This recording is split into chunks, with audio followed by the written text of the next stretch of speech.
Hi guys, Dan's Dollars here. We are back with Dan's coin review and valuations, and in this video we're going to be looking at the Gibraltar 2008 Mace of the House of Assembly 1 penny coin. Again, when it comes down to these territory coins, having commemorative coins on those lower denominations is really nice to see, and again it makes it more accessible for those young coin collectors. We'll start off then with the design on the coin, and we'll start off then on the left-hand side with the portrait of Queen Elizabeth II, looking to the right. Gibraltar, the country of issue, on the right-hand side, along with 2008, the year of issue. Elizabeth II, Roman numerals for 2 on the left-hand side.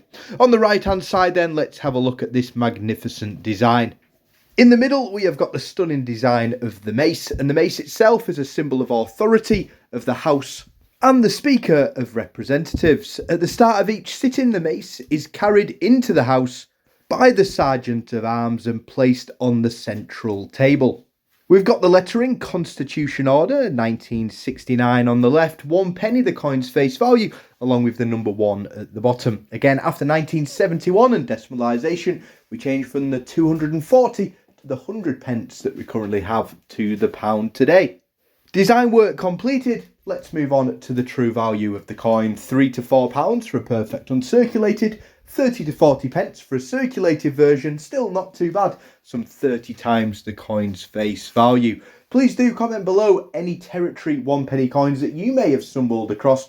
Maybe you've found a few along the way. Maybe you haven't found any 1 pennies yet, but maybe you've found another denomination, maybe a 50p from the Isle of Man, Jersey, Guernsey or Gibraltar. If that's the case, please do share it with us below. Finally, if you'd like to see your own coin featured in a review and evaluation video, please do hit that in the comments, and I'll get round to making that video as soon as possible. Have a blessed evening, stay safe, and as always guys, thanks for watching.